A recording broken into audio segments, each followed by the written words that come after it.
मोज़िज़ viewers अस्सलाम वालेकुम। हुसैन अब्बास तव्हांजे ख़िदमत में हाज़िर आहियां। असां हिन वक़्तु इस्लामाबाद प्रेस क्लब जे अॻियां मौजूदु आहियूं, जिथे घोटकी जो प्रेमी जोड़ो ग़ुलाम रसूल भुट्टो ऐं ज़रीना हिते 2 सालनि खां इंसाफ़ जे लाइ वेठल आहिनि, पर इस्लामाबाद जे शहर में बि हिननि जे लाइ इंसाफ़ अणलभ थी वियो आहे। हिते कई NGO जूं औरतूं ऐं कई वॾनि NGO जे इदारनि जा माण्हू ईंदा आहिनि, फ़ोटूं कढी खानापूरी करे हलिया वेंदा आहिनि। असीं अॼु 2 साल थी विया आहिनि हिननि खे हिते प्रेस क्लब जे अॻियां हीअ इंसाफ़ जे लाइ वाझाए रहिया आहिनि। असां अॼु हिननि खां पुछंदासीं त हिन 2 सालनि में तव्हांखे इंसाफ़ जो को आसिरो मिलियो या न मिलियो, इंसाफ़ मिलंदो या न मिलंदो। ग़ुलाम रसूल, तव्हांखे 2 साल थी विया आहिनि। जी बिल्कुलु। तव्हां छा सम्झो हिन 2 सालनि में को इंसाफ़ जो आसिरो आहे तव्हांखे या न? आसिरो त साईं अल्लाह में आहे, बाक़ी पाकिस्तान जे इदारनि में कोई उमेद न आहे, छो जो 2 साल खां असां एहतजाज करे रहिया आहियूं। हे जेको 8 मार्च अचे पियो, औरत मार्च जो ॾिहाड़ो, असां त इन ॻाल्हि में सोच में आहियूं त इहे औरतां जेको औरत मार्च जो ॾिहाड़ो मल्हाए रहियूं आहिनि, इहे छाजे लाइ मल्हाए रहियूं आहिनि? त माना हिकिड़ो मज़लूम औरतुनि जे लाइ मल्हाए रहियूं या ख़ुदि पंहिंजे कमाइण जे लाइ मल्हाए रहियूं? अगरि जे मज़लूमनि जे लाइ मल्हाए रहियूं आहिनि त उन्हनि खे शायदि असां नज़र न अचूं पिया, छो जो असां 2 साल खां हिते ई मौजूदु आहियूं जिथे तव्हां ॾिसो पिया हीउ कैंप असांजो साम्हूं लॻियल आहे, लेकिन असांखे त लॻे थो हीउ कारोबार बणिया। असां ज़रीना खां पुछंदासीं। ज़रीना, जीअं त तव्हांजे मुड़ुसु ॿुधायो त हिते जेको औरत मार्च वग़ैरह थियनि था पिया या हर साल थिए थो पियो, तव्हां वटि के औरतूं NGO वारियूं आहियूं या के अहिड़ियूं समाज सुधारक जिन तव्हांखे इंसाफ़ जी का ख़ातिरी कराई हुजे? बिल्कुलु भाउ, असांखे त अञा त कोई न आयो आहे। जॾहिं असां पहिरियां नवां आयासीं त असांखे ज़ई पाई थी, छो जो अॼुकल्ह हर इंसान खे हर को पाण खे भलो सॾाए थो।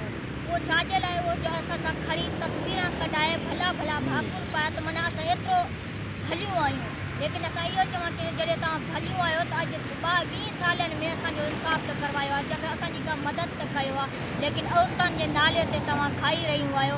पर अल्लाह ताला हर कंहिंखे पुछंदो, लेकिन असांजो इहो चवणु आहे त असां मज़लूमनि जी मदद त न कयो थियूं, लेकिन असांजे नाले ते तव्हां खायो थी। असां 20 सालनि में इस्लामाबाद जी सड़कनि ते धिका खाई रहिया आहियूं, लेकिन अञा तक असांजी कोई ॿुधण वारो न आहे। तव्हां वटि को आयो आहे हिन 2 सालनि में? इहे जेके औरतूं आहिनि NGO वारियूं, इहे तव्हां वटि आयूं आहिनि त तव्हांजी का मदद करे विया हुजनि 2 साल? असांजी काई बि मदद न कई आहे। जेकी आयशा धारे जो आहे उन असांजी मदद बि कई हुई ऐं उन असांखे यकीनदानी बि दिवाई हुई। ॿी अॼु तक असां वटि का औरत न आई आहे। लेकिन मां इहो बि चवणु चाहियां थी, जेकी असां ॿी क़ौम खे त न चई सघंदी, लेकिन असां पंहिंजी सिंधी ज़बान जी औरतुनि खे चई सघंदी आहियां मां, त मां बि हिकु सिंधी आहियां, मां भुट्टो ख़ानदान जी आहियां, लेकिन शर्म अचणु खपे इन सिंधी औरतुनि खे जेको मुंहिंजी मदद न करे रहियूं। काफ़ी सिंधियूं औरतूं हिते ईंदियूं आहिनि, जेको ॾिसी रहंदियूं आहिनि, मीडिया करे वेंदियूं आहिनि, तस्वीरां कढी वेंदियूं आहिनि, वॾा भाकुर पाईंदियूं आहिनि, लेकिन असांजी मदद त कई न आई। इहे सिंधियाणियूं त हिते बि ईंदियूं आहिनि, हिते माना उहे वॾियूं दावाऊं कंदियूं आहिनि औरतुनि जे हक़नि जूं, छा उहे बि तव्हां सां कोन मिलियूं आहिनि? हा, आवाज़ त ॾाढो मिठो करे ॻाल्हाइनि थियूं, लेकिन ख़बर न आहे अंदरि में हिन जे में छा गुज़री चुको आहे, जेको असांजी मदद न करनि थियूं। वॾा भला हिकु ॻाल्हियूं करे रहनि थियूं, चवनि थियूं असां तव्हां सां गॾु जो आहे त 20 सालनि में असांखे इंसाफ़ मिली रहियो। 20 सालनि में असांजी कोई मदद करे आहे। कॾहिं त असां वटि खाइण पीअण जो कुझु हूंदो आहे, कॾहिं न हूंदो आहे, तॾहिं बि असांजो शुक्र आहे अल्हम्दुलिल्लाह। वरी बि असां ते वक़्तु अची वियो आहे, हिकिड़ी गुज़री वेंदो, लेकिन अफ़सोस जहिड़ी ॻाल्हि आहे। इन अदालत कर, इन हुकूमत कर, हुकुमरानो पर इन औरतुनि सिंधियुनि पर जेकी सिंधी जा नारा लॻाईंदियूं आहिनि। मोज़िज़ व्यूअर्स, केॾी वरी दर्द कथा आहे त इहे जेके नाम निहाद असांजूं जेके समाज सुधारक मायूं आहिनि, जेके हक़नि जूं ॻाल्हि कनि थियूं, उहे हिते ईंदियूं आहिनि इस्लामाबाद प्रेस क्लब जे अॻियां।